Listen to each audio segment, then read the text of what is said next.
Krishna's motivational lines. సత్యమే ధర్మానికి పునాది.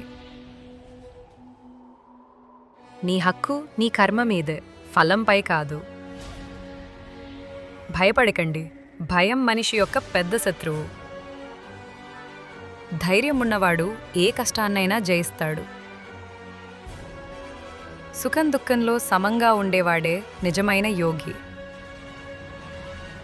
జ్ఞానంలా గొప్ప శక్తి మరేదీ లేదు. మనిషి తన సంకల్ప శక్తితోనే ఎదుగుతాడు. మనసును జయించినవాడే శ్రేష్ఠుడు. మీ ఆలోచనలు ఏవైతే ఉంటాయో మీ జీవితం కూడా అలానే మారుతుంది.